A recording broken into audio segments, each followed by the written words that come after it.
I'm a big fan of the seinen genre. I mean, as someone who is over 18, the genre is more appealing to me most of the time than shonen. I don't say that to be elitist or that shonen can never be seinen, but most of the time, the best seinen stories will eclipse the best shonen to me, personally, just because I'm typically their target demographic. With that said, this video introduces one of the best seinen stories that I've read this year. Sangatsu no Lion, or localized to March Comes In Like a Lion, created by Umino Chika, is the manga I will talk about in this video. I'm probably going to say the first title because it's quicker to say. This story is a wonderful lesson about growing past trauma, becoming your own individual, and forming connections.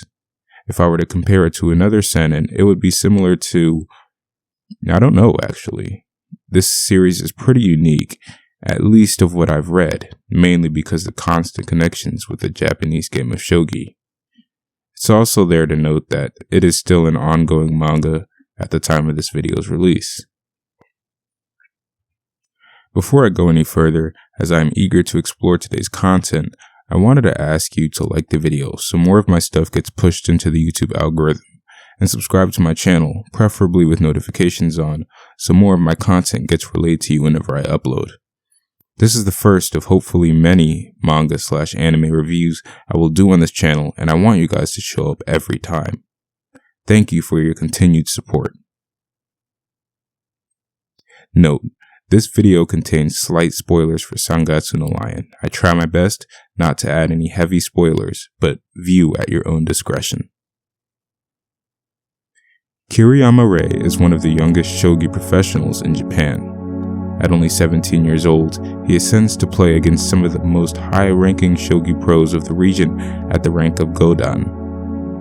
He had been knowledgeable of shogi ever since he was a young child, as his father was also somewhat of a professional shogi player, but never particularly drawn to it. His childhood, while great with his family, was not the brightest due to excessive bullying from his peers at school.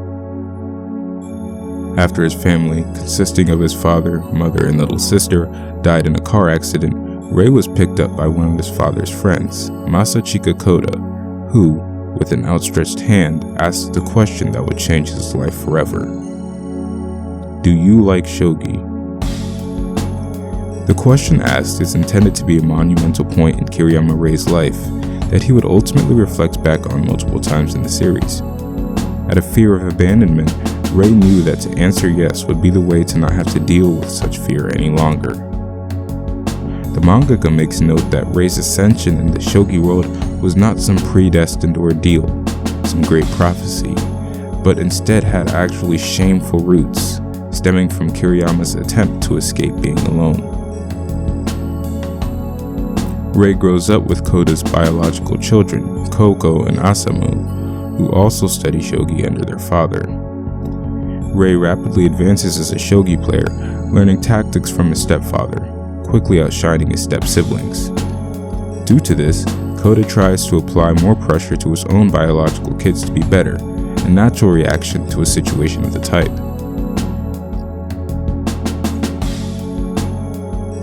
Sangatsu no Lion does a great job at depicting familial relationships, specifically familial relationships between adoptees. No matter how close a family is, unfortunately, there will always be a stigma of the outsider applied to the one who stands out, which in this case would be Kiriyama Rei. The attempts Koda employed to turn his own children into better shogi players fell short, with both eventually burning out, quitting shogi for good. With attention undivided, Koda decided to go full effort in watering Rei's already superior shogi abilities. Due to this, familial relationships grew strained, Koko and Asamu coming to resent Kiriyama, seeing him as an outsider who stole their father's affection. This even stretched to Rei's stepmother, who would have him constantly doing household tasks as some sort of punishment for his actions. Rei saw such things as natural due to his depressing upbringing and fulfilled requests with no contest.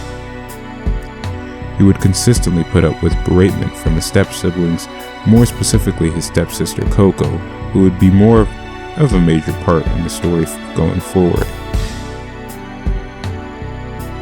Eventually, Rei decides to leave to live on his own. He came to this decision on his own as he saw how his presence had turned the Koda family apart. He moves to the city and starts life as an adult, while not being one. Rei was forced to grow up from an early age. Rei's story with his siblings is frankly heartbreaking. I don't want to get into it too much for spoiler reasons, but the relationship between Rei and Coco, his stepsister, is one of utter torment. In Japanese, Rei's name also translates to zero or nothing. Coco would call Kiriyama Zero as a reference to his name, essentially demeaning his presence and invalidating him as a human.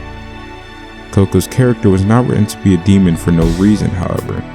Coco shows great internal strife to a degree that causes her to take her anger out on the world. Coco exhibits a mental disorder that could be called pathological neuroticism, where she feels extremely unsatisfied with her own world and thus feels others have to feel the same way. When Coco feels poorly, she tries to drag Rei down and is often successful.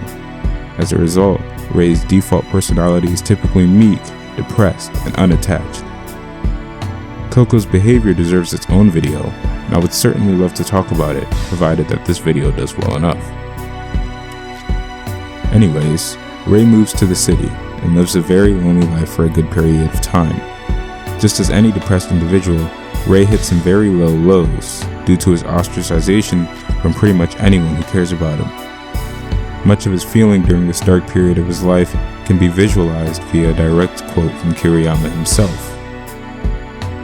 I am a cuckoo, standing on top of the lives that were pushed aside. As they sing of spring, I hear a voice calling in the distance, and I think, if I ever really were a bird, then at least I would pass through the days oblivious to such agonizing torment as this. As a professional shogi player in middle school, Rei didn't have much time for academics. Although generally bright, he left school rather early and decides to rejoin after a year delay.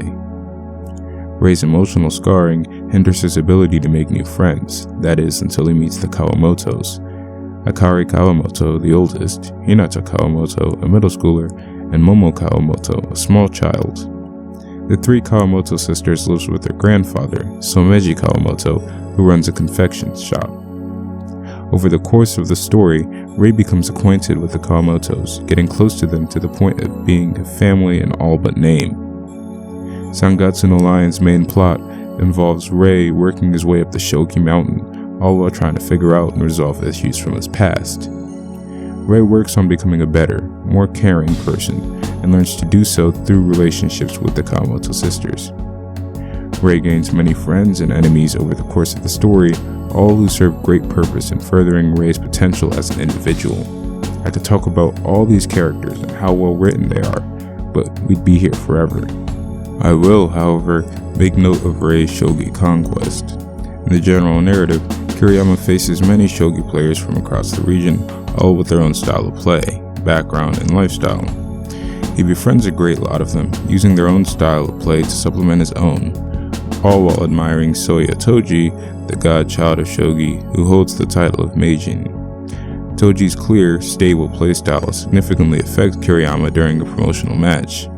As Rei advances, he realizes he's never once aimed for the title of the greatest, which is one of the moments he reflects on why he plays shogi at all. While reflecting, Rei calls back to the time he was asked by his then father's friend, Masashi Kikoda, if he liked shogi. Why does he play? Is it for himself or for his stepfather? Is it for his friends or for his family? Umino Chiga uses such questioning to allude to real-world scenarios, as there are many people in the world guided to a path they may never intended to be on. Regardless, just as it is up to Rei, it is up to them to accept their current position in reality and make moves to advance forward, because that's all one can do. Sangatsu no Lion is, in short, phenomenal. I encourage anyone who watches this video to pick up the manga and read it as soon as possible. While I may use clips from the anime in this video, I've never actually watched the anime version of the show, which I may do eventually, but for now I'll stick with the source material. Rei is a great character whose evolution is very natural and heartwarming. His story will particularly strike a chord with any who grew up feeling like an outsider or maybe felt without purpose. Thus, I grant Sengatsu no Lion the title of Korusaunt Certified, with a rating scale of an 8.9 out of 10. Korusaunt Certified referring to any manga/media that is above an 8 out of 10. This is my first review, and I hope to do more, but it's honestly dependent on how this video does. As you can see, my channel is rather new and I'm expanding my content into many categories to see where I can grab my main audience. In that same vein, I encourage you to share this video with others so that we can get more people onto this channel. Subscribe if you enjoy my content and like the video if you enjoyed it. I appreciate you watching so much. Until next time.